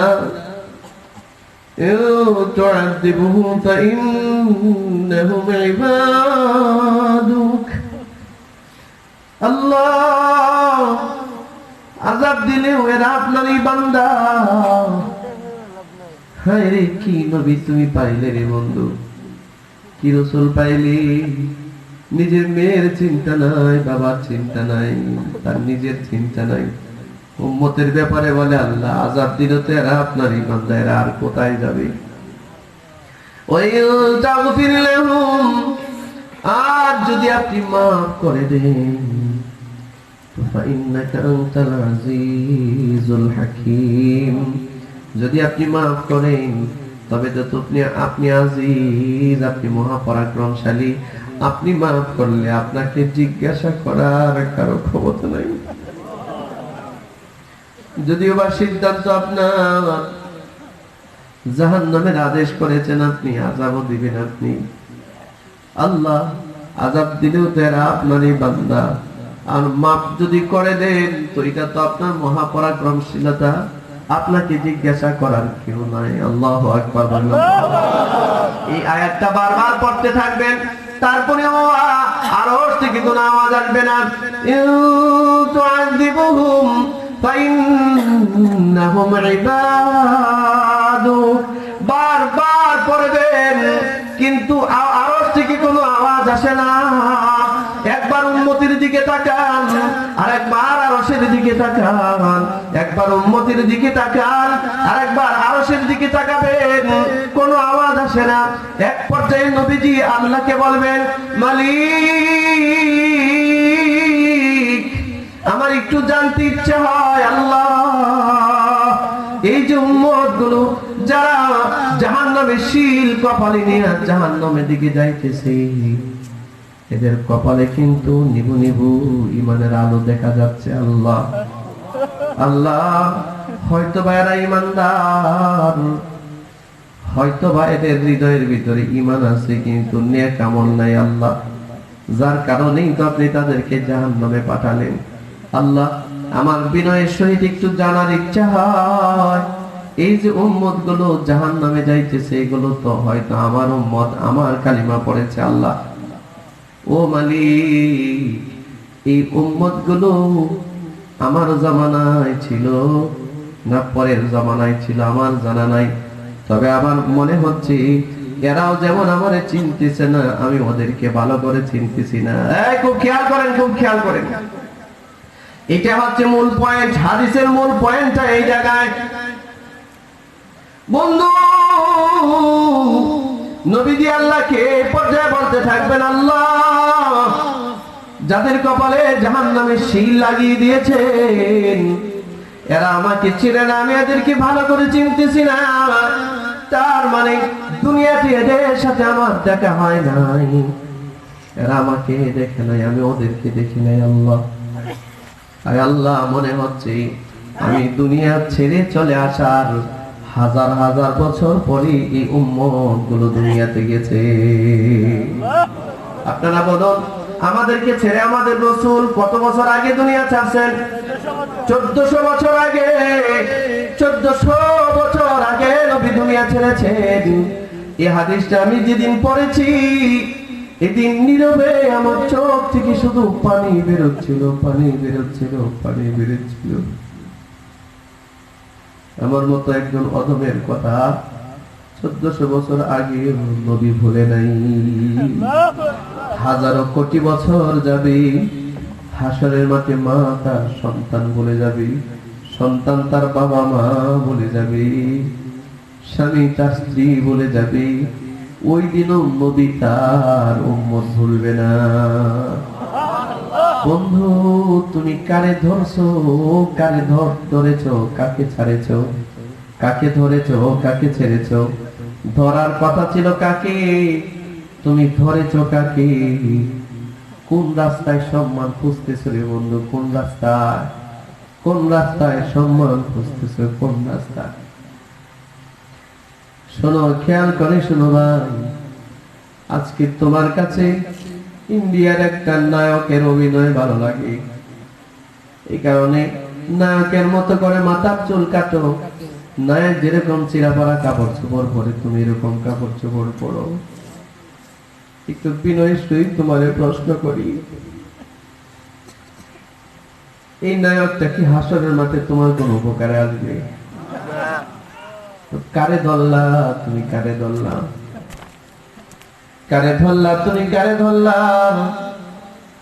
একজন মুসলমান যুবতী নারী একটা নায়িকার ছবি দেখে তার মতো করে সে চলে। বলুন, কোন নায়িকা হাসরের মাঠে আপনার উপকার করার কোন সুযোগ আছে? আপনি কাকে ধরলেন আর কাকে ছাড়লেন? কাকে ধরলেন আর কাকে ছাড়লেন?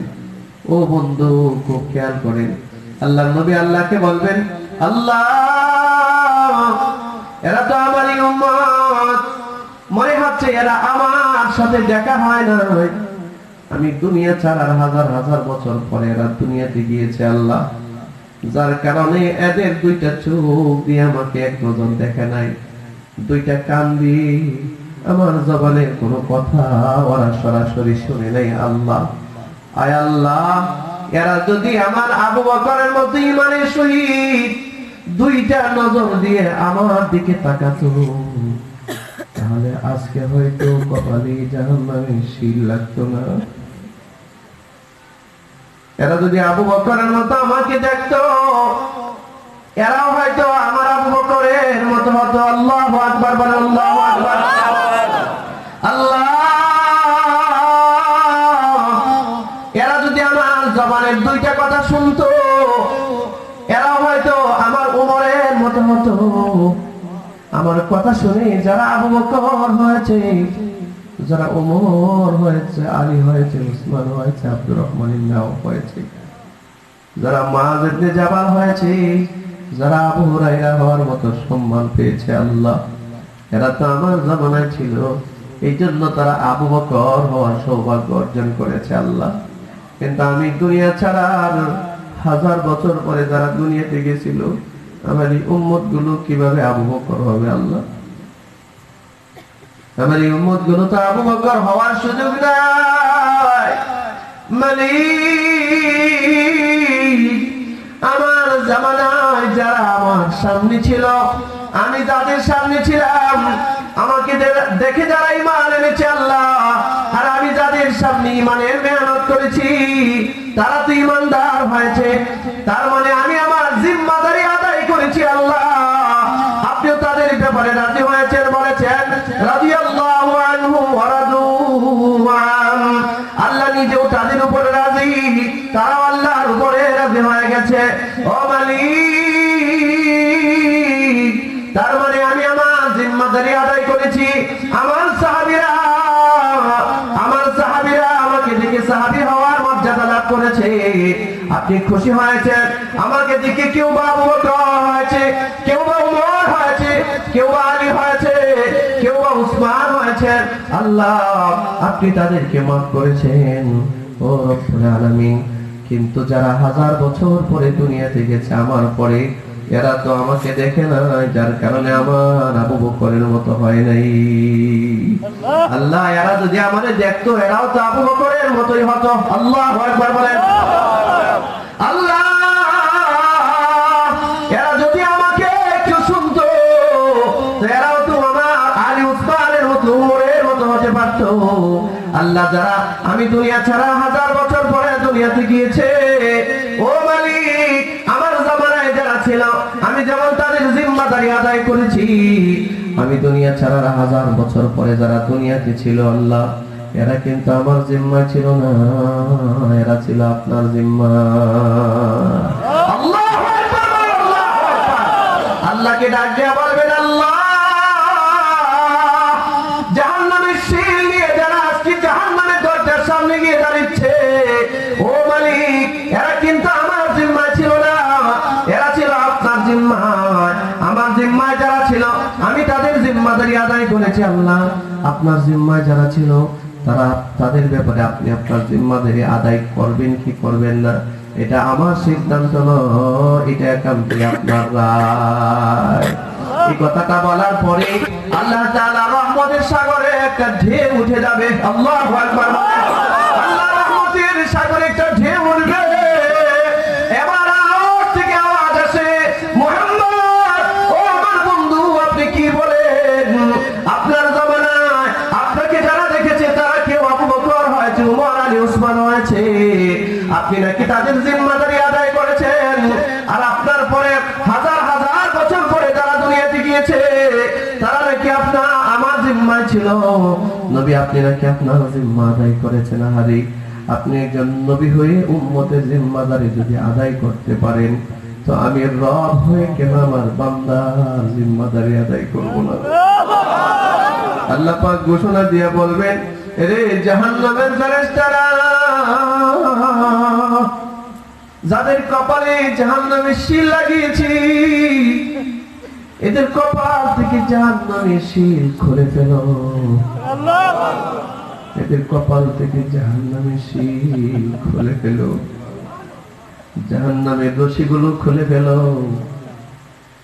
এদের রাস্তা ঘুরিয়ে দাও, ডান দিকে জান্নাতের রাস্তা ধরায়া দাও। যাও যাও জান্নাতে চলে যাও। এরে ফুলবাড়িয়ার মুসলমান, একটা লোক চূড়ান্ত জাহান্নামে হয়ে গেছে, কপালে জাহান্নামের শিল চলে আসছে। সরাসরি সুপারিশ না করে নবী কৌশলের মাধ্যমে সুপারিশ করে, আর তোমার মতো একটা অদমরে জান্নাতে নেওয়ার চেষ্টা করবে, আর তুমি সেই নবীরে ভুলে গেলে। এখন তোমার কাছে নেতার কথার দাম হয়, নবীর কথার দাম হয় না। এখন তোমার কাছে নেতার কথার দাম হয়। জীবনে কত নেতার কথাই তো তুমি শুনলে। একটা অফিসে তুমি কাজ করো, অফিসের একটা বস, এই বসের দিনে কতবার তুমি স্যার স্যার স্যার স্যার বলে ডাকো। একটা ম্যাডাম যদি তোমার উপরে থাকে তাহলে কত ম্যাডাম ম্যাডাম বলে ডাকো। একজন চেয়ারম্যান সাহেবের জীবনে কতবার চেয়ারম্যান চেয়ারম্যান বলে ডেকেছো। একজন এমপি মহোদয়কে জীবনে কতবার এমপি মহোদয় বলে ডেকেছো, সম্মান করেছো। বন্ধু, জীবনে তো কতজনরে সম্মান করলে, জীবনে কতজনের নামে তো মুখে নিলে, কতজনের জন্যই তো রক্ত জড়ালে, কতজনের জন্যই তো রাতের পর রাত মিছিল করে কাটালে। এখনো কি তোমার মনে হলো না তোমার দয়াল নবীর সুন্নতের দিকে তোমার ফিরে আসা দরকার? আজ পর্যন্ত কি জানাবে? কেউ বলতে পারবে তুমি যেই নেতা সাহেবের জন্য, যে লোকের জন্য সারা রাত কেঁদেছো, সারা রাত দাঁড়িয়েছো, মিছিল করেছো, একজন ব্যক্তি কোনোদিন তোমার জন্য আল্লাহর কাছে দোয়া করছে, আল্লাহ আমার কর্মী সব মাফ করে দেন? কোনোদিন এই দোয়া কারো মুখে শুনেছেন?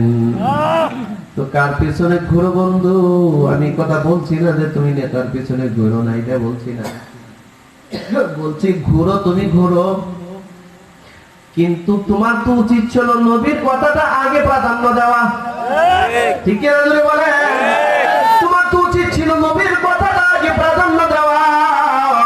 তোমার নবী কি বলতে চায়, তোমার নবী তোমার কাছে কি চায়, তোমার নবী শুধু তোমার কাছে যায় তুমি যদি একটু নবীর অনুসরণ করতে, একটু যদি নবীর অনুসরণ করতে, আল্লাহর অনুসরণ করতে, তো হাসরের মাঠে নবী তোমার সুপারিশ করে জান্নাতে নিয়ে যেত। ও ভাই, সময় কি হয় না এখনো নবীর পথে আসা? কথা বলুন, নবীর পথে আসার সময় কি হয় নাই? এখনো কি হয় নাই? রাসূলের পথে আসার সময় কি হয় না এখনো? আর কতদিন গেলে পরে সবার হবে? আল্লাহ পাক বলেন ওয়ালাসওফা ইউতিকা রাব্বুকা ফাতারদা। আল্লাহ ইরশাদ করছেন নবী, অচিরেই আমি রব আপনাকে এমন নিয়ামত দিব আপনি খুশি হয়ে যাবেন। হাসরের মাঠে যখন এই ঘোষণা দিবেন আল্লাহ, যান আপনি যখন আপনার জিম্মাদারি আদায় করেছেন, আমি আমার জিম্মাদারি আদায় করছি, আপনার উম্মতের চিহ্নিত গুনাহগার এবং ফাইনাল একদম সিদ্ধান্তকৃত জাহান্নামী উম্মতকে আমি মাফ করে দিলাম।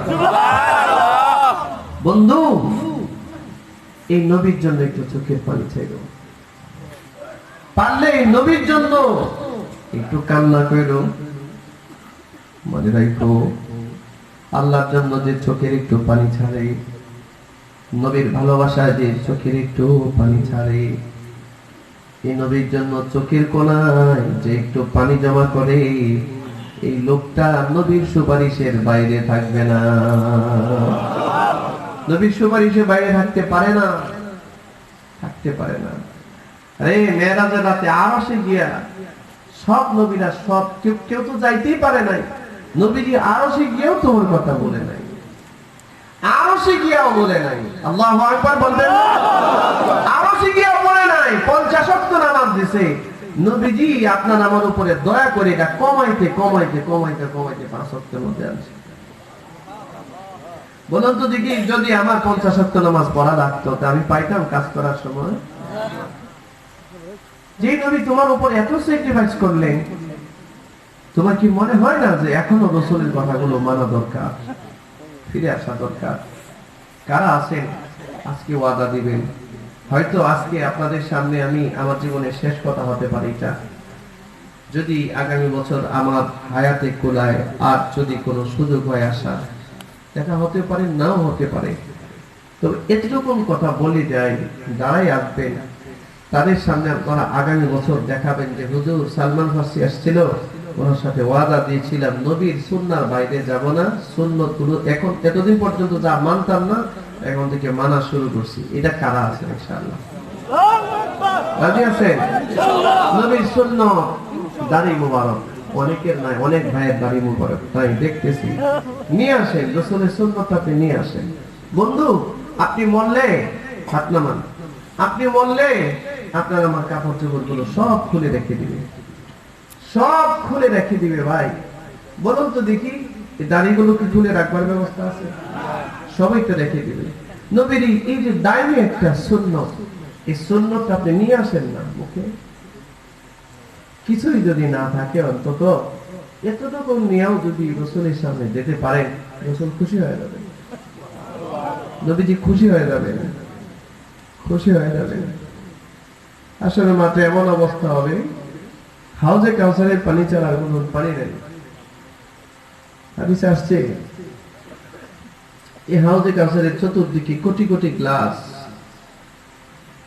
নিয়ে ফেরেশতারা দাঁড়িয়ে থাকবেন। নবীজি একটা পাশে স্পেশাল কিছু গ্লাস নিয়ে, পানির গ্লাস নিয়ে দাঁড়ায় থাকবেন। উম্মত যাবে আর নিজের হাতে পানি পান করে দেবে। কিছু উম্মত একবারে কাছাকাছি চলে যাবেন, নবীজির একদম কাছাকাছি। যখনই কাছে যাবেন সাথে সাথে একজন ফেরেশতা এসে নবীজির কাছ থেকে তাকে আলাদা করে দিবে, মাঝখানে একটা পর্দা ঢেলে দিবে। নবীজি বলবেন, কি ফেরেশতা, তুমি তাকে আমার থেকে দূরে সরাই দিলা কেন?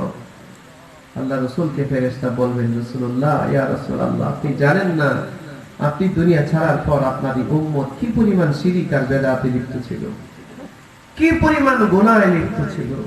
আপনার হাতের হাউজে কাউসারে পানি পান করা এই অধিকার সে হারিয়ে ফেলেছে।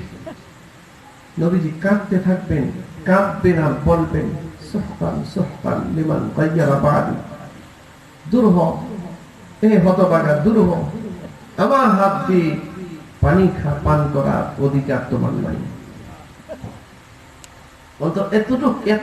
এতটুক নিয়েও যদি রাসূলের সামনে যেতে পারেন, দাইমি একটা সুন্নাত, কবরে নিয়ে যাইতে পারেন। ভাই, কবরে কয়টা প্রশ্ন হবে?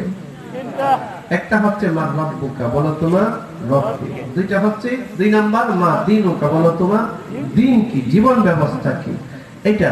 3 নাম্বার আপনার কবরের মাটি থেকে নিয়ে রওজায়ে আতহার পর্যন্ত সমস্ত মাটির পর্দা সরায় দিবেন আর বলবেন, ওমান হাযার রাজুলুল্লাযী বুইতা ফীকুম, তোমার কাছে যাকে প্রেরণ করা হয়েছিল তার ব্যাপারে তোমার ধারণা কি, বলো।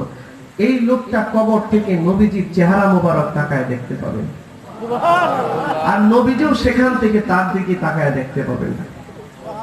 আপনি বলুন, কবরের মধ্যে রাসূল যদি আপনার দিকে তাকায়, কি দেখবে আপনার?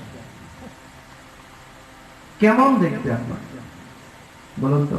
হাসরে মাত্র বহু পরের কথা, কবরে রাসূল কেমন দেখবে আপনার? আমরা পারি না, আমরা পারি না রাসূলের সুন্নতের দিকে ফিরে আসতে। ইনশাআল্লাহ আমরা চেষ্টা করি আজ থেকে আমার এই দাইমি সুন্নতটা রাসূলের ছাড়বো না। আমাকে কে কি বললো এটা আমি শুনবো, আমি রাসূলের সুন্নতগুলো পালন করার চেষ্টা করব ইনশাআল্লাহ। আজকে একটু যাদের সম্ভব চেষ্টা করবেন, একটু একটু হাতটা উঠাই আল্লাহকে দেখায় দেন। আমি চেষ্টা করব ইনশাআল্লাহ। আল্লাহ আপনি তৌফিক দেন। আল্লাহ আপনার এই বান্দাগুলো খুব ধৈর্য ধরে, হাত নামান, খুব ধৈর্য ধরে আপনার এই দ্বীনের কথাগুলো শুনেছে। আপনার নবীকে ভালোবাসে, আল্লাহ আপনাকে ভালোবাসে, ওয়াদা দিয়েছে। আল্লাহ তাদের এই প্রতিশ্রুতিটা আপনি রক্ষা করার তৌফিক দান করুন। আমিন। শুনেন ভাই, দুনিয়াতে আমরা কেউ থাকবো না, খুব অল্প সময় আমাদের, 2 দিন আগে পিছে সবাই চলে যাব। আসেন আল্লাহর দিকে ফিরে আসেন, রাসূলের দিকে ফিরে আসেন। এই পথে আমাদের সকলের জন্য রয়েছে কল্যাণ, রয়েছে আমাদের জন্য মঙ্গল। অন্য সব রাস্তা, পথ, মত, সব দিকে লাঞ্ছনা, বঞ্চনা, অপমান, অপদস্থতা আছে। চিরস্থায়ী কল্যাণ আছে নবীর পথে, ঠিক কিনা? আল্লাহ পাক আমাদেরকে এই পথেই আসার তৌফিক দান করুন। বাকি আয়াতের তাফসীর শেষ করা সম্ভব হবে না, অনেক রাত হয়ে গেছে। আপনাদের কাছে দোয়া চাই, আমি আপনাদের জন্য দোয়া করি। এই বিশেষ করে আমার বণিক সমিতির যত ভাইরা এখানে আছেন, খুব সুন্দর এক আয়োজন, খুব চমৎকার এক আয়োজন, অনেক মানুষ এখানে